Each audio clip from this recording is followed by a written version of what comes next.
Bien, voy a poner pantalla completa.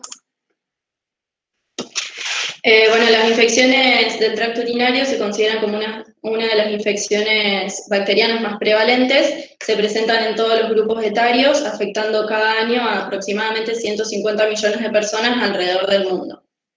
Tomando como ejemplo específico el caso de los Estados Unidos para ilustrar esta situación, la problemática representa aproximadamente cerca de 7 millones de consultas médicas ambulatorias y alrededor de 1 millón de hospitalizaciones, lo que representa para el sistema de salud un costo de 1.600 millones de dólares al año.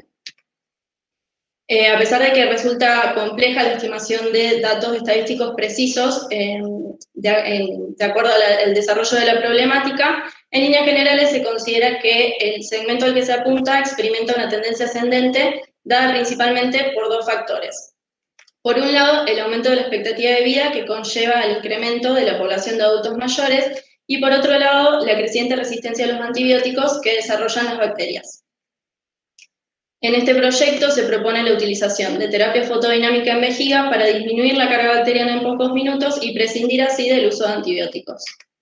La terapia fotodinámica, o PDT por sus siglas en inglés, es la combinación de sustancias no tóxicas que poseen moléculas activables por luz, denominadas fotosensibilizadores, luz en determinada longitud de onda y oxígeno molecular. Estos tres componentes son incapaces de producir algún daño si se encuentran por separado, pero su combinación resulta en una potencial amenaza para las bacterias debido a la formación de especies reactivas de oxígeno, o ROS por sus siglas en inglés. El exceso de las ROS puede alterar la función celular normal e inducir daño irreversible directamente a organelas o membranas celulares, dependiendo de dónde sean generadas, a partir de daños al ADN y oxidación de ácidos grasos y aminoácidos. Por lo tanto, el objetivo general de este proyecto es diseñar el concepto de catéter urinario descartable para la activación de un fármaco determinado mediante luz visible en la vejiga y así poder tratar este tipo de infecciones urinarias. Cabe destacar que los detalles del fármaco en cuestión exceden el alcance de este proyecto. Como objetivos específicos, se planteó definir requerimientos y requisitos del dispositivo, analizar las patentes relacionadas y los dispositivos actualmente en el mercado, realizar la gestión de riesgos según los lineamientos del estándar internacional EN ISO 14971 y plantear diversas alternativas de diseño a fines de determinar cuál es la que más se adecua al procedimiento. Como primera actividad en el proceso de diseño y desarrollo de un dispositivo médico, es necesario definir el uso previsto y los requerimientos mandatorios de manera detallada. Por lo tanto, como uso previsto definimos catéter vesical fotónico delgado, flexible y estéril, indicado para abordar infecciones urinarias bajas intrahospitalarias por medio del tratamiento fotodinámico en personas de cualquier sexo a partir de los 10 años de edad.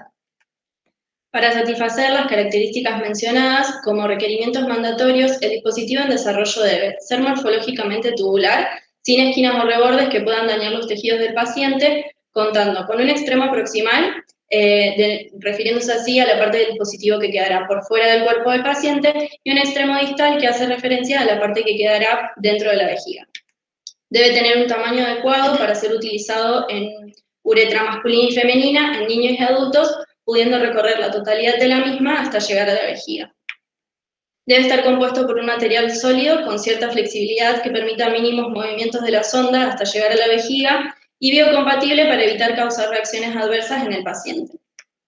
Debe contar con una fuente de luz que sea capaz de emitir la longitud de onda deseada en el extremo distal. Esta fuente de luz debe tener un tamaño adecuado y no debe generar incrementos de temperatura u otros efectos indeseables que puedan causar daños a los tejidos o generar molestias en el paciente. En el extremo distal también debe permitir la transmisión de la luz emitida sin distorsión ni atenuación de la intensidad o la longitud de onda.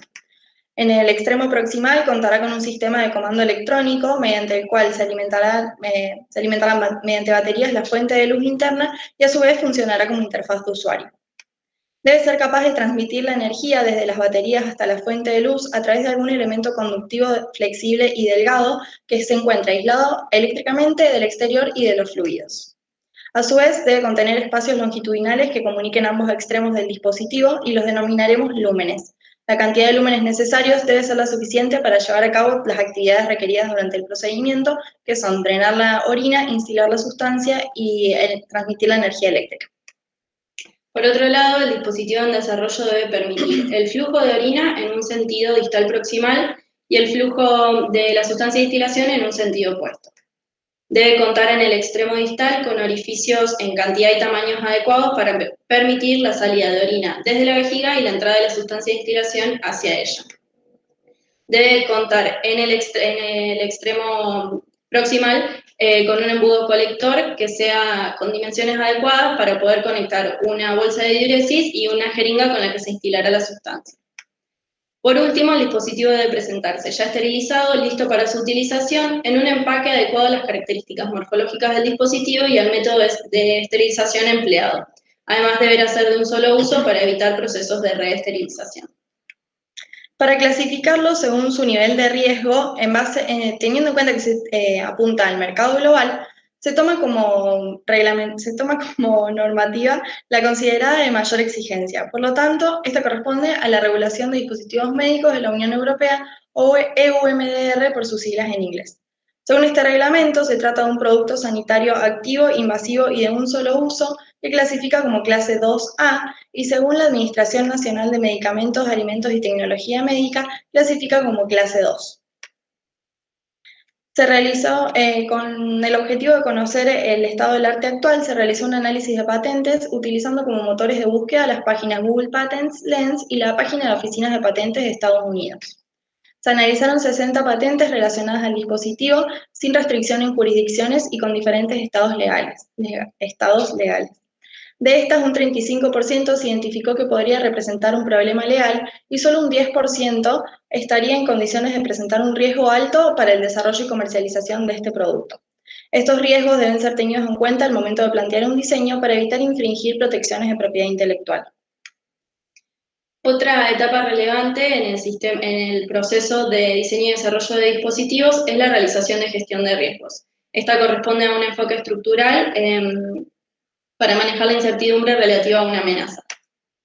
En el caso del diseño y desarrollo de dispositivos médicos, los objetivos de realizar una gestión de riesgos son identificar los peligros y determinar la probabilidad de que puedan producir daños a cualquiera de los involucrados, ya sea paciente, médico, asistente, entre otros, determinar la gravedad de cada peligro, evaluar los riesgos asociados, controlar dichos riesgos y, por último, supervisar la eficacia de los controles establecidos. En este proyecto, el proceso se realizó de manera tabular, teniendo en cuenta que el riesgo R asociado a una situación peligrosa resulta de la combinación de la probabilidad de ocurrencia P del evento y la severidad de S del daño. En esta instancia es necesario establecer criterios de aceptación, cuantitativos o cualitativos, que permitan una valoración eficiente del riesgo. Para esto definimos 3 niveles diferentes de probabilidad y de severidad, en los que definimos a la probabilidad 1 o P1 como improbable, P2 como remota y P3 como frecuente, mientras que S1, S2 y S3 corresponden a severidades baja, media y alta respectivamente. Con estos valores se realiza una multiplicación matricial para obtener los distintos niveles de riesgo R1, R2 y R3. R1 corresponde a un riesgo bajo que debe analizarse y considerarse una mayor reducción de riesgos, mientras que R2 y R3 corresponden a riesgo medio y alto respectivamente y ambos deben reducirse tanto como sea posible. A modo de ejemplo, una situación identificada fue que el dispositivo tenga una morfología inapropiada para la aplicación en el tracto urinario, con grandes posibilidades de causar daño o irritación en el tejido uretral o vesical. A esta situación se le asignó una probabilidad P2 y una severidad S3 que resultan en un riesgo alto o R3. Para mitigarlo, se recurre a realizar un diseño con morfología y materiales acorde a la normativa en ISO 20696. En estas condiciones, el riesgo residual resultante resulta R1, ya que se disminuye tanto la probabilidad de ocurrencia como la severidad del daño. En general, los riesgos individuales fueron mitigados a través de diseño o manufactura inherentemente segura, medidas de protección e información de seguridad. Para ratificar esta situación, en pantalla se muestran los ensayos de verificación y validación que proponemos realizarle al dispositivo según los lineamientos correspondientes. Luego de una primera evaluación, se puede observar que el 55,6% del total de riesgos identificados clasifica como riesgo alto o R3, mientras que el 44,4% restante clasifica como riesgo moderado o R2. Luego de las actividades de mitigación se puede evidenciar una notoria eficacia de las medidas aplicadas, ya que el 83,3% del total de los riesgos clasifica como riesgo bajo o R1, mientras que solo un 16,7% clasifica como riesgo moderado o R2. Por lo tanto, podemos concluir que el nivel de riesgo residual individual y global resulta aceptable por diversas razones. En principio, la mayoría de los riesgos resulta R1, lo que significa que su probabilidad de ocurrencia es improbable y la severidad del daño es baja o media. Solo 3 riesgos resultan R2 o moderados, y en todos ellos la probabilidad de daño es improbable, además de que se espera que las instrucciones de uso que acompañen al dispositivo y la capacitación del personal sean apropiadas. Por otro lado, el dispositivo cumple con los requisitos esenciales de seguridad y eficacia, y los beneficios que aporta el tratamiento al paciente y al sistema de salud superan las posibles consecuencias del nivel de riesgo residual. En base a los requerimientos mandatorios planteados con anterioridad, en este capítulo presentaremos diferentes alternativas de diseño a fines de elegir cuál es la que más se adecua al procedimiento. En principio, en el mercado se encuentran sondas de diferentes tamaños o diámetros y longitudes, que son las que se muestran en pantalla y están destinadas a cada paciente en particular. Como el objetivo que se persigue en este proyecto es desarrollar un dispositivo de un único tamaño que se adapte a la totalidad del grupo de pacientes que lo necesite, se decide que será de 40 centímetros de longitud efectiva y 10 French de diámetro, que según el código de colores que facilita la rápida identificación de los diámetros de las ondas, corresponde al color negro, por lo que se requiere que el dispositivo en algún sitio de fácil identificación contenga un indicador de este color. Con motivo de decidir cuál será el material apropiado para la construcción del dispositivo, se exploraron las distintas sondas disponibles en el mercado. Estas se ofrecen compuestas por látex, silicona y cloruro de polivinilo o PVC por sus siglas en inglés. De cada material se realizó un análisis de ventajas y desventajas y se decidió que el material designado será PVC. Esta elección está basada en el corto tiempo en que el dispositivo está destinado a estar en contacto con los tejidos del paciente, y en relación a esto es un material económico con óptimas características de biocompatibilidad, apto para distintos métodos de esterilización y aprobado por los órganos de control de los países más exigentes para su aplicación en el uso sanitario. Para empezar a plantear el diseño nos basamos en una sonda Foley de 3 lúmenes, que es un tubo flexible que cuenta en su extremo distal con un balón que se infla con agua estéril, cuya finalidad es que el dispositivo quede sujeto dentro de la vejiga, y en el extremo proximal cuenta con 3 tipos diferentes de conectores, uno para cada lumen. Cuenta con un embudo colector para acoplar una bolsa de diuresis, un conector con válvula para inflar el balón y un tercer conector para irrigar la vejiga. En principio de este diseño se descartó la idea del balón del extremo distal, dado que, como mencionó mi compañera, su función es sujetar la sonda en el interior de la vejiga en los cateterismos prolongados, y este tratamiento durará aproximadamente 30 minutos, por lo cual es suficiente sujetar el extremo proximal con cinta hipoalergénica a la pierna del paciente. A su vez, este dispositivo contará con una parte electrónica que funcionará como interfaz de usuario y se encontrará en el extremo proximal, que será la encargada de producir la luz.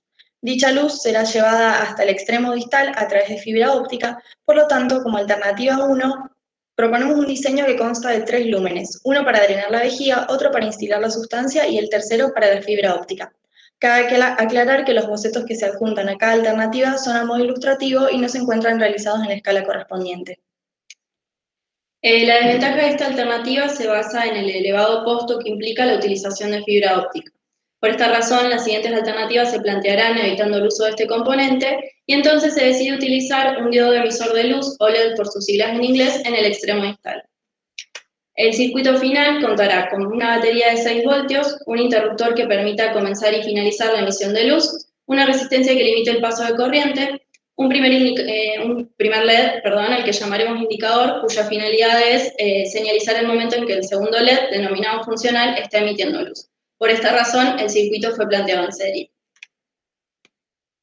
Dado que la utilización de un LED en el extremo distal del dispositivo requiere de 2 conductores eléctricos que recorran longitudinalmente el mismo, se plantea la segunda alternativa de diseño, que consta de 4 lúmenes. Uno para drenar la vejiga, otro para instilar la sustancia y los 2 últimos destinados a cada conductor eléctrico. Teniendo en cuenta que la sustancia de instilación no se alterará al entrar en contacto con la orina, se propone como alternativa 3 un diseño en el que estas acciones puedan llevarse a cabo por el mismo lumen. Por lo tanto, consta de 3 lúmenes, uno para el drenaje de instilación de la vejiga y instilación de la sustancia, y los otros 2, al igual que en la alternativa anterior, destinados a los conductores eléctricos. Teniendo en cuenta que lo ideal sería que el lumen de drenaje e instilación sea del mayor diámetro posible, se propone como alternativa 4 un modelo en el que los conductores estén incorporados en la pared. Para esto se decide utilizar hilos de cobre desnudos que, aprovechando su ínfimo tamaño, se colocan 3 de cada lado para asegurar el funcionamiento en el caso de que existiese algún problema con alguno de ellos. Planteada la cuarta alternativa, se decidió que con motivo de simplificar los procesos productivos, es conveniente que los conductores eléctricos se encuentren uno seguido del otro. Por esta razón se plantea la quinta alternativa, cuya única diferencia con la alternativa anterior es la mencionada. Habiendo planteado 5 alternativas de diseño, se decidió llevar a cabo una reunión con profesionales especializados en diseño y desarrollo, procesos productivos y profesionales de la salud para evaluar los distintos aspectos de cada alternativa y elegir cuál será la que más se adecua a las necesidades. Para esto se realizó un análisis en el que se tuvieron en cuenta cumplimiento de requerimientos, gap tecnológico, aprovechamiento del diámetro total para el lumen principal y la presencia o ausencia de materiales de costo elevado. Del análisis realizado se decidió que la quinta alternativa es la que la que presenta las características más favorables, por lo que será la elegida para continuar con el proceso de conceptualización y en base a la que se realizaron los siguientes croquis. En principio, el embudo colector debe ser apto para conectarse a la bolsa de diuresis y una jeringa de 60 mililitros de pico catéter.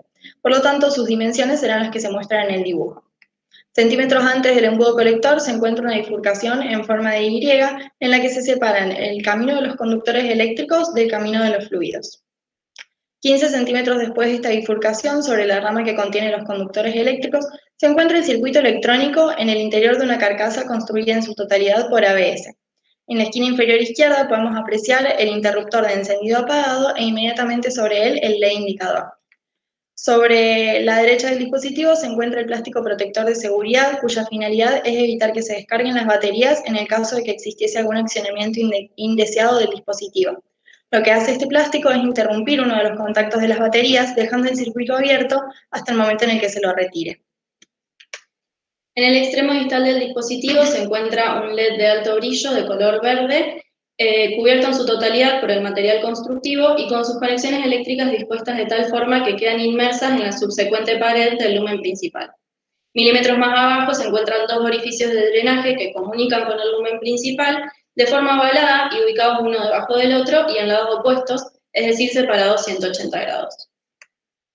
En pantalla se muestran los renders finales del dispositivo que fue diseñado en SolidWorks. Teniendo en cuenta las dimensiones ya expuestas y la ubicación de cada uno de los componentes, la longitud total del dispositivo resulta de 60 centímetros y medio. Con esta longitud es necesario tomar precauciones de manipulación y posicionamiento, sobre todo en aquellos pacientes en los que la mayor parte del dispositivo quedará por fuera del cuerpo. Para elegir un método de esterilización apropiado que elimine la carga microbiana, que conforma un riesgo en el uso del mismo en contacto con los tejidos del paciente, se debe elegir aquel que tenga máximo poder de destrucción sin dejar de ser compatible con las características del material y al mismo tiempo sin conformar una ofensa para la salud de los profesionales. Teniendo en cuenta las características del dispositivo y su aplicación y componentes electrónicos, se decidió que el método apropiado para esterilizarlo será óxido de etileno o ETO por sus siglas en inglés. En cuanto a su presentación final, es necesario que sea presentado estéril y en condiciones adecuadas, por lo tanto su empaque debe ser tal que pueda mantener estas características hasta el momento de su uso. Se decide entonces que la mejor manera de presentarlo es en un doble sobre de polipropileno biorientado a fines de evitar la pérdida de esterilización del sobre interior en el momento de manipularlo. Deben ser almacenados en un lugar seco sin exposición solar, en un rango de temperaturas que va de los 10 a los 30 grados centígrados, con una humedad relativa del 30 al 60% y su vida en estantería debe ser menor o igual a 5 años. Con motivo de definir un procedimiento terapéutico, se realizó una búsqueda científica de protocolos de sondaje vesical y se tomó uno como base. Siguiendo este protocolo, una vez colocado el catéter con la bolsa de diuresis conectada, se procede a drenar la totalidad de la orina. Cuando se identifique que la vejiga está vacía, se conectará una jeringa con la sustancia de instilación y esta sustancia será instilada hasta la vejiga. Luego de esto es necesario posicionar el paciente colocar el paciente en diferentes posiciones anatómicas a fines de que la totalidad de las paredes se impregnen con la sustancia de las paredes vesicales. Luego se comenzará la emisión, que se estima que durará alrededor de 30 minutos, y para finalizar se retirará el catéter siguiendo el protocolo de base. En estas imágenes se muestra de manera gráfica cómo quedaría posicionado el catéter en un paciente masculino, en uno femenino, y cómo se recomienda sujetar el dispositivo a la pierna del paciente durante el procedimiento a fines de evitar el contacto entre los fluidos y los componentes electrónicos. Habiendo definido el procedimiento terapéutico, se decidió llevar a cabo un análisis de tareas acorde al estándar internacional EN 62366-1, Ingeniería de Usabilidad. A modo de ejemplo, algunos de los pasos que se deben llevar a cabo al principio del procedimiento son, bueno, posicionar al paciente, higienizarlo, abrir el primer envoltorio, abrir el segundo, retirar el plástico protector de seguridad de las baterías, conectar la bolsa de diuresis y posicionarla por debajo del nivel de la vejiga para finalmente poder insertar el catéter por la uretra hasta llegar a la vejiga. De este análisis de tareas realizado, se detectaron ciertos riesgos que fueron tenidos en cuenta en la gestión de riesgos anteriormente expuesta. En cuanto a la disposición final, la manera de almacenar, tratar y transportar este tipo de residuos dependerá de la legislación vigente en cada país y de las políticas de gestión de cada hospital o centro de salud en que se utilice. Teniendo en cuenta que el dispositivo cuenta con una parte electrónica, se recomienda luego de su uso separar o cortar el comando del dispositivo en sí. Para esto se incorporó por diseño una línea de color rojo que señaliza el lugar indicado para realizar el corte.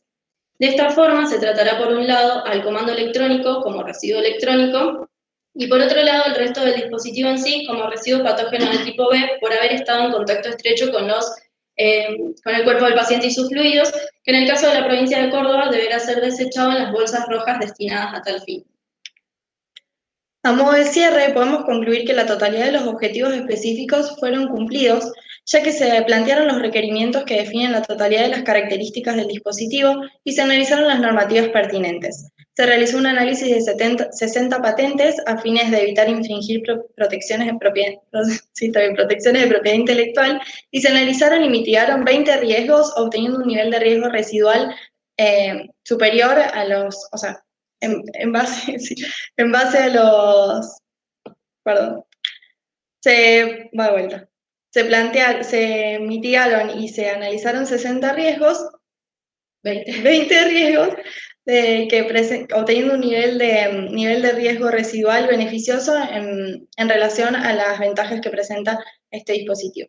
Y por último, se analizaron 5 alternativas y se definió cuál era la más adecuada para llevar a cabo el procedimiento. Además de estos objetivos específicos, se pudieron analizar y desarrollar otros aspectos relacionados al dispositivo, como son el procedimiento terapéutico, la disposición final y los ensayos de verificación y validación. Por lo tanto, el objetivo general se toma como cumplido, ya que se logró conceptualizar un catéter vesical fotónico que cumple con los requerimientos para llevar a cabo las acciones necesarias para satisfacer las necesidades planteadas en un primer momento. La solución que se plantea en este proyecto es un dispositivo descartable y fácil de usar que satisface los requerimientos para el uso previsto y además se espera que su uso en el tratamiento de infecciones urinarias bajas intrahospitalarias signifique un medio de prevención en pacientes con sonda, disminuya la probabilidad de posibles complicaciones asociadas y represente una importante mejora en la calidad de vida de los usuarios. Como trabajos a futuro proponemos lanzar el plan de ensayos de verificación del dispositivo, realizar una prueba clínica piloto a fines de validar el producto e iterar en el proceso de diseño y desarrollo para converger al prototipo final. Muchas gracias por acompañarnos en este día tan especial, esperamos que les haya gustado la presentación. Bueno, genial. Muchas gracias Agustina y Eugenia. Bueno, a continuación, gracias por la presentación. Roberto, Pitu y Romina, si quieren hacer algún comentario. Yo, mientras tanto, les comento que las voy a ir a sacar del grupo de WhatsApp que tenemos Agustina y Eugenia, así el tribunal ahí discute la nota que le van a poner por el trabajo que acaban de presentar. Muchas gracias. Así que cuando quieran, Romina, Pitu o Roberto.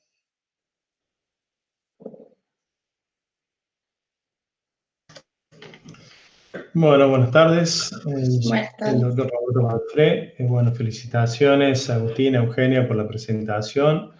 Bueno, muy interesante el proyecto. Digamos, escapa un poco fuera de lo común, ya que es un proyecto de conceptualización. Eso es lo interesante para ir de a poco ya ir introduciéndonos en este tipo de, digamos, de ejercicio y ya acercándonos cada vez más a la práctica en cuanto a lo que es la innovación de productos biomédicos.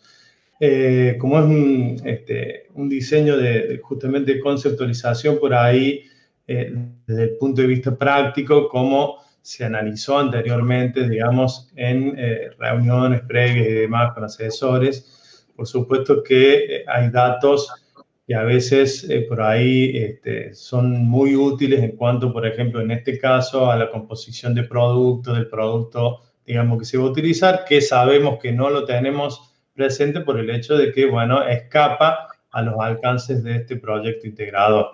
Digamos, uno lo que pasa es que quiere un poco más. Ve este tipo de proyectos, yo ya quiero más. Quiero saber, a ver, qué tipo de droga, qué tipo de potencia lumínica necesito. Yo ya lo quiero poner en práctica en mi paciente la semana que viene, por así decirlo. ¿Se entiende? Entonces está bueno ya ir acercándonos. Es muy arriesgado este tipo de proyectos justamente por este hecho, donde hay varias variables, muchas variables por ahí, digamos, faltarían de completar para poder llegar, digamos, a un producto final y terminado y probado. Así que, bueno, como concepto y, digamos, y como ensayo de este tipo de proyecto integrador, me parece muy interesante y espero que existan, digamos, nuevos equipos que se arriesguen a generar algo nuevo, digamos, y útil para lo que es la medicina. Muchas gracias, chicas. Felicitaciones. Gracias. Bueno, muchas gracias, Roberto. Dale, Romina. Bueno, chicas, primero para la gente que no conoce cómo fue el desarrollo, para decirles que ya tuvimos algunas reuniones, por eso en mucho ya nos hemos aclarado muchas dudas que hemos tenido. A mí me gustaría que nos cuenten cómo fue esa realización, esa reunión que tuvieron, que ustedes dicen que fue la que determinó cuál de los 5 diseños que ustedes conceptualizaron se sacó y se decidió por qué usar eso. Quiero saber, porque ustedes acaban de decir que fue una reunión interdisciplinaria. Me gustaría saber quiénes intervinieron así en general, no quiero que me digan nombres ni nada por el estilo, sino más o menos qué personalidades estaban presentes y cómo llegan a ese diseño que ustedes fueron el que al final conceptualizaron. Bueno, en la reunión que realizamos estaban presentes nuestros coasesores del proyecto, un profesional de procesos productivos, de la empresa, y estuvo también no presente en la reunión, pero sí en la opinión de un médico cercano a estos profesionales. Y bueno, en esta presentación nosotras les mostramos nuestras alternativas de diseño, que empezamos, como contamos, por una sonda Foley y fuimos planteando cambios y en base al resultado de la primera alternativa de diseño, iterábamos a otra que nos parecía mejor y así hasta llegar a la quinta. Y analizamos este tipo de aspectos y, se puede observar en la tabla que presentamos que la más favorable es la quinta alternativa porque tiene, no cuenta con materiales de costo elevado, el gap tecnológico es bajo, cumple todos los requerimientos, todas las alternativas cumplían todos los requerimientos y el aprovechamiento del diámetro total para el lumen principal es máximo. Así que por eso decidimos que la quinta era para seguir con el proceso. De hecho, la quinta alternativa surgió también en base a esta entrevista en la que iban aportando su punto de vista los diferentes profesionales y nosotros fuimos armando el diseño. Claro, porque digamos, ustedes inyectarían la droga por un solo conducto que es el que queda y después harían la extracción del residuo, ¿no?, que queda en la vejiga. Sí, en realidad el residuo después se puede orinar, según la información que tenemos sobre la sustancia, claro, después se puede orinar. Según las capacidades del paciente también. Pero claro, el dato que nos sirvió para iterar, de hecho, de una alternativa a otra fue que la sustancia que está en desarrollo, de la que no tenemos mucho conocimiento, no se alteraría en contacto con la vejiga, y esto es lógico porque va a estar en la vejiga durante 30 minutos y el cuerpo humano sigue produciendo vejiga, entonces si se alteraría no cumpliría su función. Así que en este sentido se pueden realizar las ambas acciones por el mismo lumen. Está perfecto, esa era una de las primeras dudas que tenía. Después otra de las dudas que cuando ustedes comentan la parte terapéutica y hablan de que una vez que inyectado el producto tendrían que el paciente girar, digamos, para que se vayan cubriendo las distintas capas. Bueno, ahí podría ocurrir que el día de mañana, cuando esto se tenga alguna etapa clínica y se pruebe, que el producto les tape el LED, ¿no? Porque ese sería un conflicto que acabaría un poco con el diseño, porque tendrían que ver de qué forma limpiar el LED para que pueda emitir la luz. Pero bueno, como sabemos, esto es una etapa inicial y bueno, tiene todas estas dudas que nosotros, como Roberto decía, ya lo queremos saber, ya lo queremos estar aplicando con los pacientes y ya queremos tener resultados. Pero bueno, de mi lado, felicitaciones y bueno, gracias por compartir este proyecto con todos nosotros. Muchas gracias. Andrés. Bueno, gracias, Romina. Bueno, dale, Pitu, ¿algún comentario? No, simplemente felicitarla, un poco más de lo que dijeron Romy y Roberto, al ser una tesis conceptual desde el abordaje de ingeniería, que es la parte que a mí me respecta más, tuvieron muy bien de tener un cliente, por así decirlo, donde ustedes estudian las especificaciones y dejan las bases para un plan de validación, de verificación y validación con las especificaciones que se van a ir desarrollando a medida que esta conceptualización se transforme en una básica, en un prototipo y hasta el desarrollo final. Así que muy bien, está bien la parte de la justificación de riesgo, donde si bien queda un riesgo residual, está bien justificado, que es algo de lo que veníamos hablando. Así que bueno, no queda más que felicitarlas y gracias por compartir, como dice Ron. Muchas gracias. Bueno, gracias, Pitu. Bueno, mientras entonces Romina, Pitu y Roberto van discutiendo la nota final, también aprovecho para habilitar a Osvaldo, Juan Pablo, si quieren hacer algún comentario respecto del trabajo en su rol de asesores.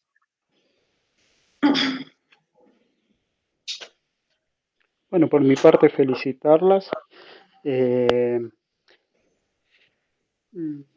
Primero felicitarlas, después, bueno, creo que lo más importante de la tesis fue todo el proceso de aprendizaje que lleva el diseño y desarrollo de lo que es recién un concepto de un producto médico, digamos, recién está en el estadio inicial, pero bueno, todo el proceso de aprendizaje de cómo empezar a diseñar basándose en patentes, en la existencia de patentes para tratar a partir del diseño de mitigar los riesgos que puedo tener por infringir alguna patente y a su vez trabajar el diseño a partir de la gestión de riesgo, de cómo ir iterando el diseño para ir mitigando riesgo y de esa manera lograr un producto, al final esperar lograr un producto médico sólido. Por supuesto, muchas de las preguntas que se hicieron se van a responder con un posterior prueba clínica piloto y luego con un prototipo final llegar a un resultado de un estudio. Pero creo que fue un gran proceso de aprendizaje y la felicito a las chicas porque bueno, fueron captando cada una de las ideas y fueron aplicando mucho el conocimiento que se fue dando durante la carrera y creo que es el sentido de los proyectos finales. ¿Sí? Así que felicitaciones. Muchas gracias. Por mi parte, hacer lo mismo que hizo Juan Pablo, felicitarla a Agustina, a Eugenia. Hemos tenido, bueno, varias reuniones de trabajo y lo importante de las reuniones que fueron con profesionales, ya sea de producción, de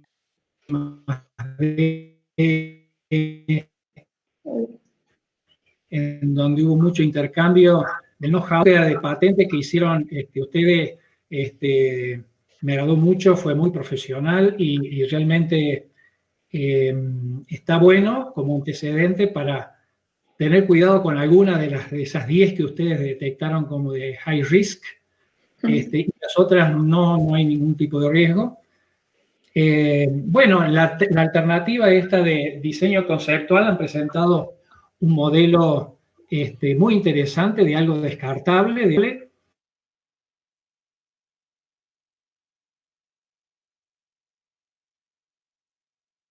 latinoamericano, en donde lo descartable por ahí se reusa, posteriormente proponer algo reusable, aunque sea la parte electrónica, pero sí obviamente toda la parte de catéter descartable, pero sí en el mundo la tendencia es descartar todo, por lo tanto este es un producto como es un producto de uso mundial, debe ser descartable.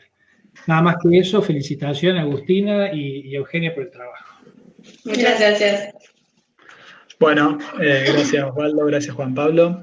A ver. ¿No tenemos nota? Estoy siguiendo acá el minuto a minuto.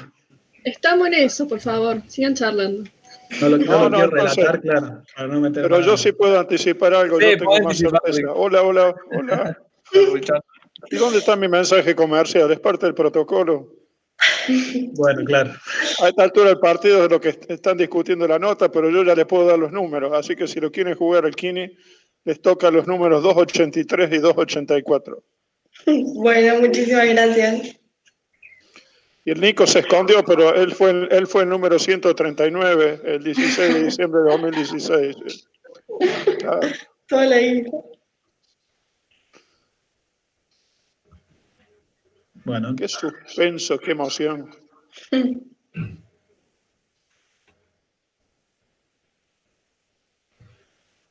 A ver. Ponerse de acuerdo en el chat, chicos, es más fácil. Sí. Creo que bueno, ya está, Andrés. Ya está, listo. Bueno, entonces, cerrado el acto de la nota, bueno, tienen un 10, la nota más alta, así que felicitaciones a Agustina y Eugenia por ser nuevas ingenieras biomédicas, con el número que comentó Ricardo.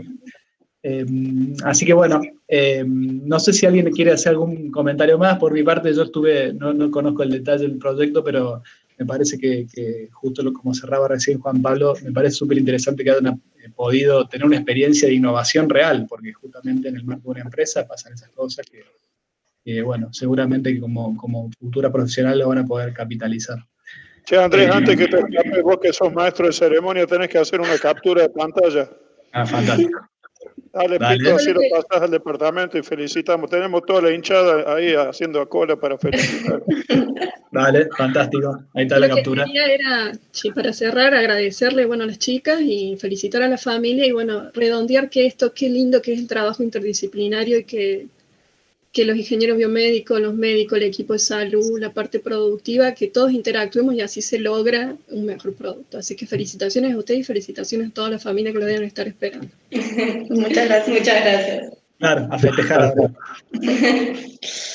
El único que resta ahí un comentario, no sé si está Nicolás Guglielmone, que también fue coasesor de la tesis. Me parece que está evitando la parte emotiva, Nico. No. Es un momento. A ver, las palabras yo se las dije un poco antes. Obviamente, felicitarle igual que todos, que no es un detalle menor, darle la bienvenida a esta nueva experiencia que se va a pasar ahora y decirles que, bueno, obviamente el trabajo que hicieron desde mi punto de vista fue muy profesional, a altos niveles, con mucha exigencia que vino tanto de nuestro lado como de su parte, aunque no se dieron cuenta, y también valorar mucho la capacidad que tuvieron de autorresponderse preguntas. A lo mejor ustedes escribían con una duda, uno se demora en responder, y ahí nomás llegaba la respuesta, ahí lo encontramos, esto es así. Eso yo realmente lo destaco mucho, y bueno, el mayor de los éxitos en este nuevo camino, y no tengo dudas de que si siguen con el entusiasmo y la motivación van a lograr muchas cosas. Felicidades. Muchas gracias. Bueno, fantástico. Damos por cerrado entonces la presentación del proyecto. Felicitaciones de nuevo y bueno, muchas gracias, a disfrutarlo. Bueno, muchas gracias. Hasta luego, felicitaciones. Adiós. Muchas gracias. Muchas gracias. Mucha suerte.